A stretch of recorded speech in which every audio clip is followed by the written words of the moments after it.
Made this documentary, Martin Clunes, A Man and His Dogs. How did this come about? It came about, they came to make a behind the scenes, the making of Doc Martin down in Cornwall. And dogs are a big part of our life down there. There's the dogs that live in Port Isaac, the village we film in, there's a daily soap opera really there of those resident dogs. Then there's the dogs that people take on holiday down there, that they come and then because it's our production, my wife and I's production company, that makes it our dogs are around. So as they were filming this, sort of making this, the dog thing kept going, and people, because they know I like dogs, they bring their dogs to meet me in between takes and stuff. And so the people at Granada Factual sort of said, you know what, you should do something about dogs. And I sort of thought, well, you know, I knew exactly the sort of program I didn't want to be involved in, which was a sort of what makes us such a nation of dog lovers type program or whatever. But I did think, as a global and historical subject, it was very, you know, very interesting, and I think it is. What do you think was your standout experience during the whole of the filming? There were lots of really great experiences. Getting in with the wolves, getting up to handling the wolves was. Seeing the dingoes, I didn't actually know they looked like that. I thought they were much stockier, and seeing them gambling in the surf was just incredible. But probably the best thing was being a party to setting free some wild African dogs. Because they are very endangered at the moment. Very endangered, and you know, it was just getting up and handling them and being with them, which was enough of a treat because they're so elusive. And just Tony Fitzjohn, who runs the program there, is an old friend of mine, and I love going to Africa, but mainly just for those guys and letting them out was terrific. Obviously, you've just worked on this. Now, what's going on with Doc Martin? I understand that there will be a new series, but when's that going to happen? We're going to make that next summer, beginning of next summer, and it'll probably be out next autumn. And what else are you working on at the moment? What's next for you? The next thing I'm doing is another documentary about the islands of Britain, which I'm looking forward to. And I understand that there might be another similar kind of documentary, possibly looking into the evolution of horses in the relationship. Yeah, we're gonna. Yeah, I think it's, well, if they want it, they said they want it, and we want to make it, so we'll do that. But that wouldn't be until 2010. No, late 2009, 2010. Wow. But you're not interested in doing one on cats?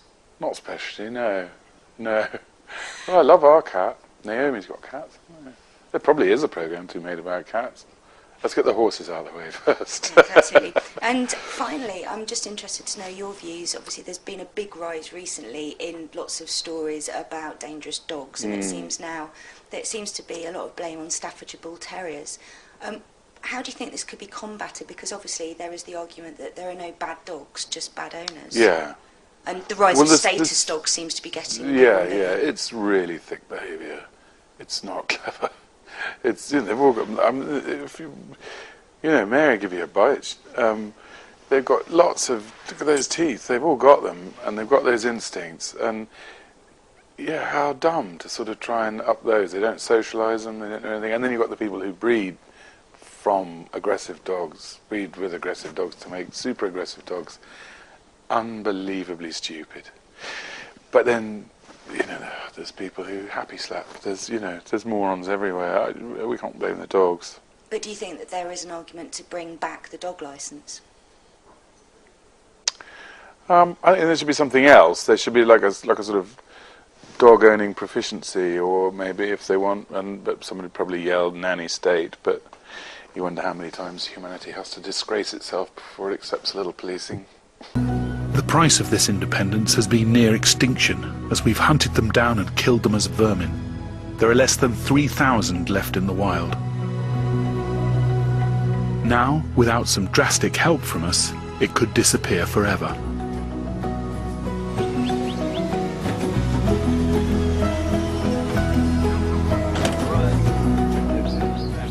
For a handful of people, like my old friend, wildlife conservationist Tony Fitzjohn, It's a race against time to breed and release African wild dogs back into the bush in the hope that they'll regroup and thrive.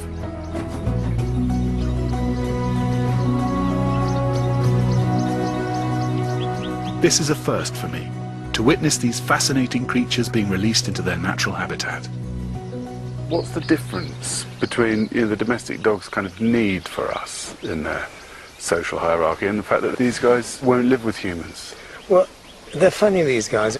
They've never really been domesticated by man because they refuse to accept a surrogate leader from outside of the pack structure. Really? So if an alpha dies, it's not Uncle Bert that takes over, or one of the big dogs. It's his son. Becomes the alpha male, yeah. Tony's about to release 8 dogs into the wild. It's a bit of an experiment. At one end of the clearing is a cage holding 6 males, and at the other end, another cage holds 2 females. The idea is to rack up the sexual tension. They can't see each other. That's important, is it? I don't know. I'm playing a sort of titillation game. They've never seen each other, or No. ever? No. Oh, right, cool. But then they've got the scent. Yeah, but they've got the scent, they Yeah. can hear each other, so we're going to see what happens. I mean, romance is not dead. Little music, the right lighting. Yes. If all goes to plan, as soon as they're free, these boys and girls won't be able to keep their paws off each other. But first, Tony has to dart the dominant male with a sedative so he can fit a radio collar. The collar should allow Tony to track the pack's progress after the release. The connection between these wild animals and my dogs dates back millions of years, but you can still clearly see the dog in them. It's that jaw muscle. Is it? Is that for biting? Yeah. Yeah. Like a bull terrier or something. The body's all dog, the tail's unusual. It's sort of lean and quite bony, but very different head. Lovely ears. Apparently, though, it's a mistake to try and handle a wild dog the same way you would a cocker spaniel. Okay, they got snappy mouths, all right? What? Just in case, I'm not that good with the drugs. As you Cross, thank you too.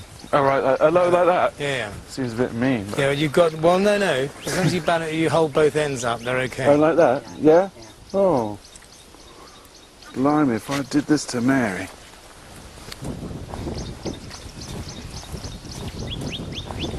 Sorry, fella, it seems very undignified.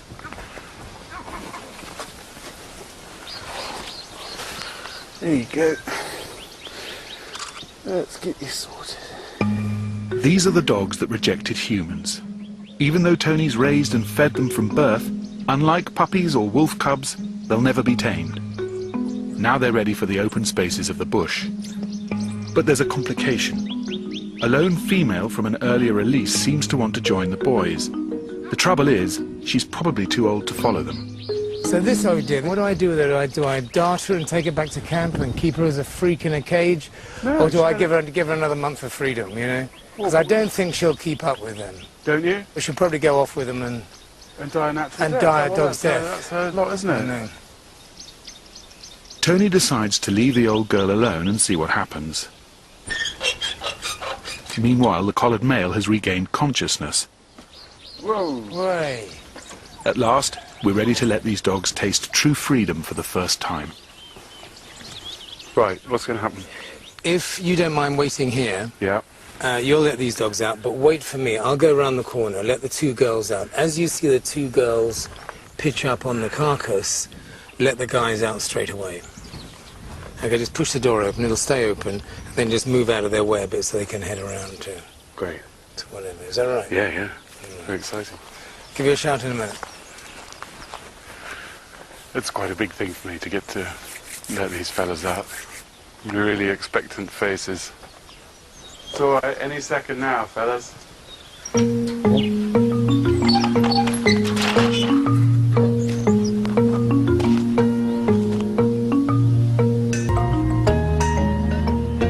Hi, Martin, let them out.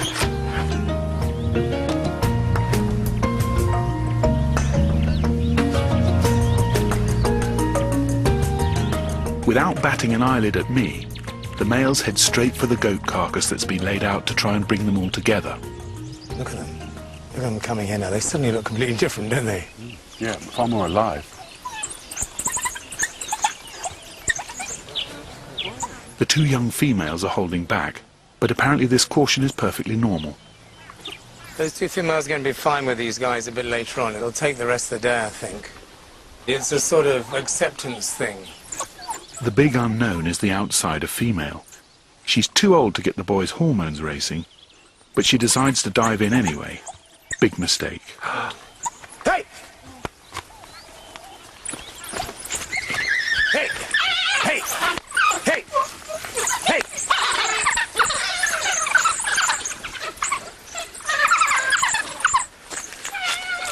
That's her off. They were killing her, weren't they? Yes, they were. That's what's going to happen to her then. They were really... We'll have to bring her back in again and give her a retirement home. No one's really going to accept her because she's not a breeding female. She's not part of that family. She doesn't have that bond.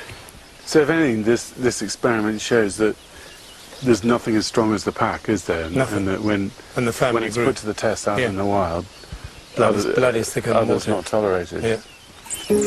It's so incredibly different from everything else I've seen on this journey. These are the dogs which have made no concessions. To them, we're just another predator, the most dangerous one they've confronted in their 3 million years on the planet. Now they've eaten, they're showing interest in the females. Corny.